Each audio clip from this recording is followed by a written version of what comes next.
नमस्कार मैं मोहन पाठक और आज फिर से लेके आ गए हैं हम अपना आई थिंक 15वां वीडियो है। ये हमारा 15वां वीडियो है। सुपर टेट जो है सेकंड पेपर जो होता है सी टेट का और जूनियर टेट का। सुपर टेट में भी इसको सामाजिक अध्ययन का जो आता है आपका पेपर उसमें लिया जा सकता है। ठीक है, जो आपका करंट अफेयर और सामाजिक अध्ययन करके आता है, पर्यावरण एवं सामाजिक अध्ययन करके आता है 10 नंबर का सुपर टेट में, उसमें भी इसको लिया जा सकता है। ठीक है, तो वैसे स्पेशली ये जो मैं चला रहा हूँ ये सी टेट के लिए है और यूपी टेट जूनियर के लिए है और 31 जनवरी सी टेट के लिए। तो चलिए आइए शुरू करते हैं। जो आज है, आज हम लेके चलेंगे, हमारा अगला कदम है इसमें राजपूत काल हो गया, नए वंशों की उत्पत्ति हो गई, उसके बारे में हम लेके चलेंगे। ठीक है, नए वंशों की उत्पत्ति, नए वंशों की उत्पत्ति को लेके हम चलेंगे, जिनके बारे में आज हम जानेंगे। तो चलिए थोड़ा वन लाइनर क्वेश्चन की तरह हम लेके चलेंगे, फालतू का ऐसे तामझाम नहीं बनाएंगे। ठीक है, क्या नाम था इसका, हाँ, गुर्जर प्रतिहार वंश, गुर्जर प्रतिहार वंश की स्थापना किसने की थी? तो हरिश्चंद्र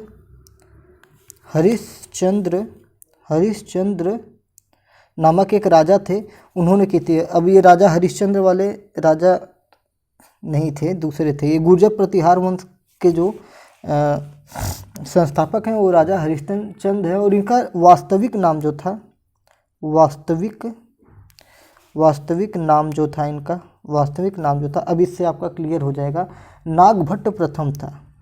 नागभट्ट प्रथम, इनका नागभट्ट प्रथम था। ठीक है, ये क्या थे कि अग्निकुल के राजपूतों में सर्वाधिक प्रसिद्ध थे राजवंश जो था वो प्रतिहार राजवंश था। इस कुल के अग्निकुल के, और इसके संस्थापक कौन है? राजा हरिश्चंद्र है, किंतु इनका वास्तविक नाम क्या है? नागभट्ट प्रथम है। ठीक है, इनको कहा जाता है कि ये मलेच्छों का नाशक इन्हें कहा जाता है। क्या कहा जाता है? मलेच्छों का नाशक इन्हें कहा गया है। मलेच्छों का क्या कहा गया है? नाशक कहा गया है। ठीक है, और चलिए आगे बढ़ते हैं। इस वंश का जो सर्वाधिक प्रसिद्ध राजा था, इस वंश का सबसे ज़्यादा सर्वाधिक प्रसिद्ध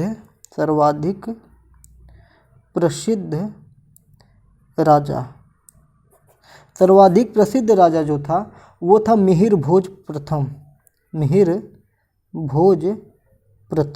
ठीक है, गुर्जर प्रतिहार वंश की स्थापना हरिश्चंद्र ने किया था, मतलब नागभट्ट प्रथम ने किया था। इस वंश का सर्वाधिक जो था क्या कहते हैं उसको, प्रसिद्ध राजा जो था मिहिर भोज प्रथम था। ठीक है, कुछ अच्छी चीज़ों के बारे में जान लेते हैं जो इम्पॉर्टेंट हैं। कर्पूर मंजरी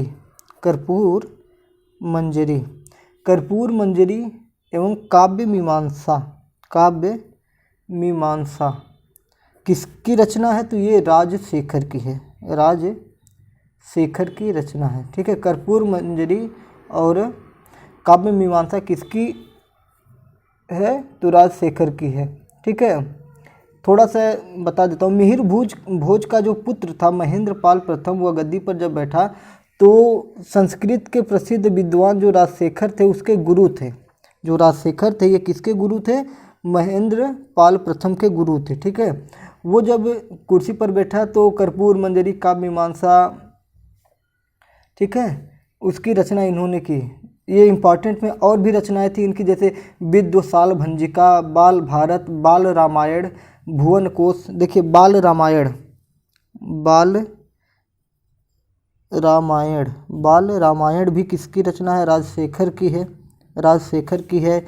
और इनकी रचना है बाल रामायण हो गया, बाल भारत भी हो गया, बाल भारत, बाल रामायण, फिर भुवन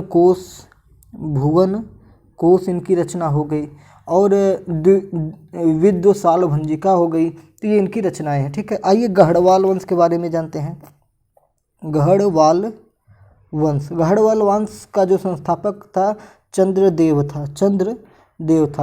ठीक है, ईस्वी पूछी नहीं जाती है तो मैं उसको बता भी नहीं रहा हूँ। जो ईस्वी है, सन है, तो पूछी भी नहीं जाती है। ठीक, कहाँ पे की थी इसने स्थापना? तो कन्नौज में की थी। जो हमारा यूपी टेट और सी टेट का लेवल है वो कक्षा 1 से कक्षा 8 का होता है, तो उसमें इतना डीप में नहीं पूछा जाता। ईस्वी वैसे अब कहीं नहीं पूछी जाए, बहुत कम आपका सिविल लेवल के एग्जाम में पूछा जा रहा है। चलिए, तो इस वंश का सर्वाधिक यशस्वी जो राजा था वो कौन था? गोविंद चंद्र था। ठीक है, जयचंद के बारे में जान लेते हैं। जयचंद गढ़वाल वंश का ही राजा था।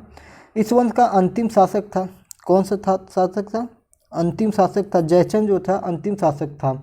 उसका जो समकालीन था वो अजमेर का चौहान नरेश पृथ्वीराज तृतीय था। और महत्वपूर्ण बात ये थी कि संयोगिता नाम की एक लड़की थी। संयोगिता एक नाम की एक लड़की थी। संयोगिता नाम की एक खूबसूरत लड़की थी। संयोगिता नाम की एक खूबसूरत लड़की थी। देखिए, मैंने लड़की का चित्र भी बना दिया है। एक लड़की थी। तो कुछ किताबों के अनुसार या आख्यानों के अनुसार पता चलता है कि जयचंद की ये पुत्री थी, मतलब ये जयचंद की पुत्री ही थी। तो हुआ क्या था कि जो अजमेर का जयचंद की पुत्री थी,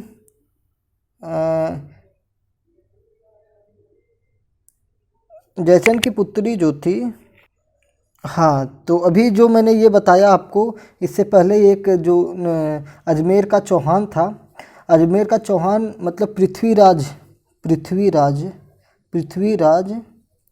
सेकंड तृतीय, पृथ्वीराज जो थर्ड था, इसने इस संयोगिता को क्या किया? घोड़े पे बैठ के आया और टिक टिक टिक टिक करते लेके भाग गया और क्या कर ली? शादी। कुछ किताबों में ऐसा माना जाता है। ठीक है, कि संयोगिता को कौन भगा के ले गया था? तो पृथ्वीराज ले गया था। ठीक है, पृथ्वीराज तृतीय को ही पृथ्वीराज चौहान कहा गया। ठीक है, पृथ्वीराज चौहान तृतीय। ठीक है, इसको एक बार अभी आगे जब पढ़ेंगे तो क्लियर हो जाएगा थोड़ा सा। ठीक है, तो संयोगिता को कौन भगा के ले गया था? तो सीधी सीधी बात, पृथ्वीराज लेके गया था। कौन? पृथ्वीराज तृतीय लेके गया था। संयोगिता किसकी पुत्री थी? जयचंद की पुत्री थी। एग्जाम में बस इतना ही आपका ये इंपॉर्टेंट है आपका गढ़वाल वंश से, कि जयचंद किस वंश का शासक था? तो गढ़वाल वंश का शासक था। उसकी पुत्री का नाम क्या था? संयोगिता थी। संयोगिता को कौन भगा के ले गया था? तो पृथ्वीराज चौहान ले गया था। और सबसे महत्वपूर्ण जो तिथि की हम बात करें तो 1994 में चंदावर का युद्ध हुआ था। चंदावर का युद्ध हुआ था 1994 में चंदावर का युद्ध हुआ था। पूछा जाए किसके किसके बीच में हुआ था, तो ये जयचंद और मोहम्मद नहीं रहेगा, मोहम्मद गोरी के बीच में हुआ था। मोहम्मद गोरी के बीच में हुआ था। और इसमें बेचारे जयचंद मारे गए थे। इसमें जयचंद की मोहम्मद गोरी द्वारा मार दिए गए थे। अब थोड़ा एक और क्वेश्चन हम बता दे रहे हैं कि अजमेर की स्थापना किनके द्वारा की गई थी? तो ये थे एक चौहान वंश के शासक थे, चौहान वंश के राजा थे। उनका नाम था अजय राज। चौहान वंश के शासक थे, उनका नाम था अजय राज। अजमेर की स्थापना किसने की थी? तो अजय राज ने की थी। अ से अज, यहाँ पे यह लगा, अजमेर, म को यह समझ लीजिए, ट्रिक बनाइए। अजय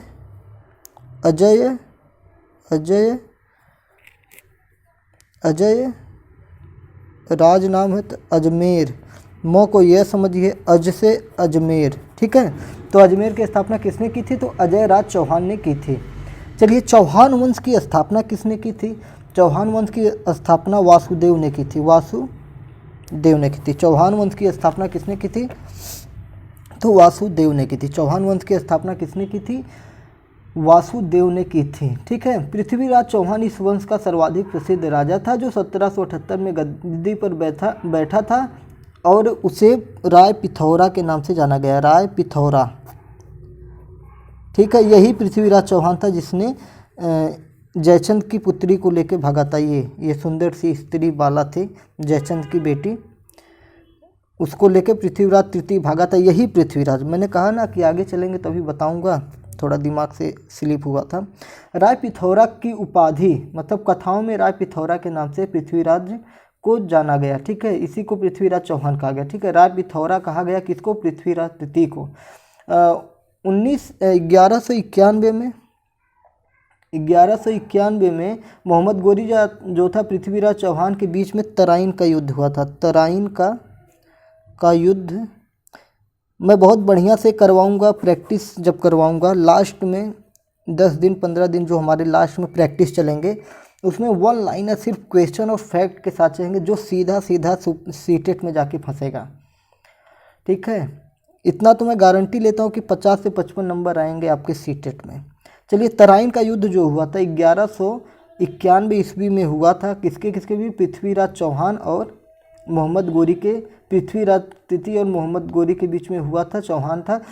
तराइन का प्रथम युद्ध हुआ था जिसमें मोहम्मद गोरी हार गया था। अब यहीं से पृथ्वीराज चौहान को थोड़ा सा घमंड हो जाता है और वो थोड़ा ढीले पड़ जाते हैं, और 1192 में जो था मोहम्मद गोरी फिर आता है, अटैक करता है, फिर हमला करता है, और तराइन के द्वितीय युद्ध में जिसमें पृथ्वीराज क्या होते हैं?